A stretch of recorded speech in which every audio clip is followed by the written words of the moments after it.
What unit was good up until 5th edition, and then kind of mediocre, kind of you take them if you don't have anything else to do with your points, you take them if you need to fill out whatever. But now in 8th edition, they're back. They're a must-take if you're playing any Space Marine chapter.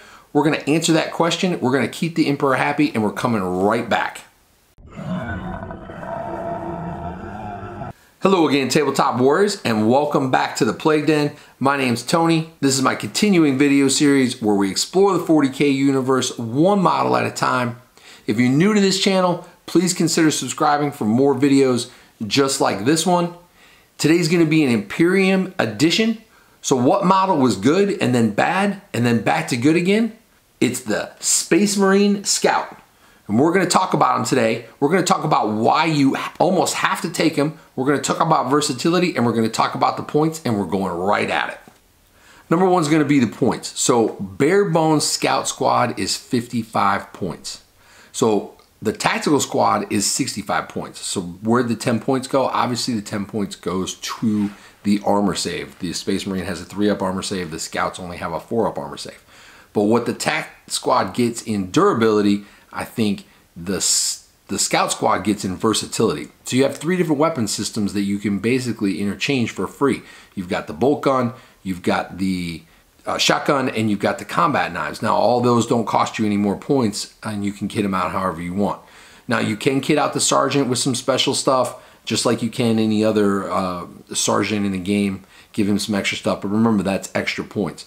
The other thing is you can add in the camo cloaks. So if you put them in camo cloaks, get that 2 to your cover, they make really good objective holders. Instead of just getting a +1 cover, now they get a 2-up cover if you want to put them in camo cloaks. But it's going to cost you 70 points now, so you're 5 points ahead of the Tactical Squad, but you're getting a better cover save to camp objectives.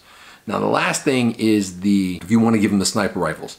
Now that's going to cost you 90 points for sniper rifles and camo cloaks. Sniper rifles are about 20 points per 5-man squad. So if you just want to go without the camo, you're at 75. If you want to add in the camo cloaks and sniper rifles, you're up to 90 points. And then if you add in missile launchers or the heavy bolter or anything like that, you're just climbing more points. Now I understand the TAC Marines can climb up points too. It just depends on what you want to do with these guys and what your plan is going in. If you just want to go cheap as possible, 55 points is where it's at. Number 2 is going to be the Concealed Positions Special Rule. Basically, it allows you to set them up more than 9 inches away from your opponent in your deployment phase, which is great because that also means that they get to move like a regular move if you get first turn. So if you have shotguns on them and you have to set up 9 inches away from the enemy and you get first turn, you can move 6 inches. You can shoot your shotguns, which will be within 6 inches, and then you can charge if that's what you want to do. So you can really use these guys versatility wise with this Concealed Positions rule. You can set them up on an objective, you can put them in the back on an objective, you can put them up close on an objective, but be careful during your deployment and don't rush or skip and really kind of plan out, hey, do I want to put these guys down first because maybe my opponent has some units that do the same thing? Or do I want to wait and hold these guys till the very end and let him place out all of his troops or all of his units and then strategically place mine 9 inches away in order to make the most efficient speed bumps or whatever out of them. So be very careful. Concealed Positions is a great rule. Just be careful during your deployment that you plan it out. Maybe you want to put them down first, maybe you want to put them down last. Number 2 is going to be positioning with these guys. Obviously we talked about the Concealed Position special rule in number 1. Using these guys in a special way based on, I say special, I mean making sure that they fit into the strategy that you want to use when playing your opponent. So are you going to pay the 55 points just to have them hold an objective? And that very well may be. Maybe objectives are super important in the game that you're playing. Maybe that's what you need them to do. Is your opponent playing a fast army or an Alpha Strike army where they have a couple of units that are going to try to get in as quickly as possible and get into the fight phase and get off a couple of charges in the first couple of turns? Then you want to position these guys to use as a speed bump using that special rule. Because remember, you don't have to put them 9 inches away. You could put them halfway in between your army and their army and use them as a speed bump slow them down a turn. The next thing is, can you use them to deny your opponent deep striking or bringing in reserves? Can you position them strategically in order to deny space on the battlefield and make sure you have everything covered? So these guys are very versatile. Number 2, positioning. You can use them as objective holders. You can use them in cover. You can use them as a speed bump against, say, berserkers or another fast moving unit that wants to get in quickly and attack you. You can use them as bubble wrap, or you can use them to deny reserve and deep strike abilities. So just think about that before you deploy them. Remember, 55 points, 55 points. If you're taking them bare bones and you're taking them to fill out your battalion slot, if they die, they die, unless you're using them to hold objectives and you need them to last the game. So number 3, we're going to talk about the snipers. Now, they are going to cost you a little bit more money if you want to take snipers.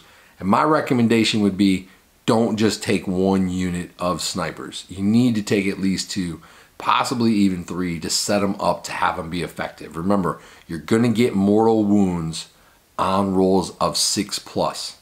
So getting them any kind of effect that gets them +1 to their hit, there isn't many of those. Getting to reroll the wounds, maybe a lieutenant. Putting 2 units together and with the lieutenant getting to reroll those wound rolls of 1 or whatever to get more chances to get 6. But if you have 15 rolls, how many 6s are you going to get on the wounds? If you're only doing a couple or 3 mortal wounds a game, I'm not sure that the sniper weapon is a good enough for the points that you're going to put into them. So if you take multiple, at least 2 or 3 sniper units, then you're looking at 15 shots a game, much better chances to roll 6. Remember, you can target enemy characters.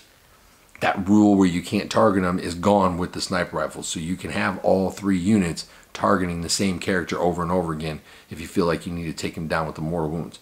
But remember, it's not just wound on a 4+, it's strength 4, 0 AP, 1 damage. So they're not super strong. So you're really kind of relying on those 6s, because if the opponent's character has a 2-up save or a 3-up save, which most of them do, it's going to be very difficult to get those wounds off. You may get lucky here and there. Now, they are going to be good against lower infantry units, especially non-Space Marine units that have, 5+ saves or 6+ saves, and you're just cracking them off one at a time. But if you're using them to kind of character hunt, carefully weigh the points that you're paying for the sniper rifles compared to your ability to crack off 6s for mortal wounds. And is it important to take down their big HQ choice? Is it important to take down their character? Maybe they do have a character in there that is really bad for your army that you got to get rid of, that you're just going to hold an objective and fire on for the whole game. So take that in consideration. Number 4 is going to be, like we talked about in number 1, the points, but number 4 is going to be how you kit them out. So if you don't really know what you're going up against, say you're going to a tournament or you're going to your local gaming store and you're not sure who you're going to play, I think the most versatile thing you're going to get out of these guys is to kit them out with just the bolt guns and call it a day, right? Because they're medium length range, they do decent damage, they kind of fit all the molds. But if you have an idea what you're going to face and you have an idea for your strategy and what you want to do, the shotguns can be really good. Now remember, if they're within half of range, you get the extra 1 strength. So you're wounding on strength 5. So you can do a lot of damage with that. And then they're also assault too, so you can move and advance and shoot the shotguns. Sniper rifles, we talked about those a little bit for how you're kitting them out. But kind of plan ahead, or at least get a few different units. These guys are pretty cheap. I think Scout, they're anywhere from like 20 to 25 bucks or 30 bucks, depending on where you buy them for. I got a box of snipers for I think like $21 on eBay or Amazon. So they're not really expensive. I would have a few units kitted out in different ways with the bolt guns, or if you wanted to do snipers, or even the shotguns, so that you can use them. If you want to put them in a vehicle or the speeder or whatever, and be able to move them up and get out, shotgun your enemy, strength 5 to the face, that's pretty sweet. I like the idea of the scouts just jumping out and shotgunning somebody in the face at 6 inches away.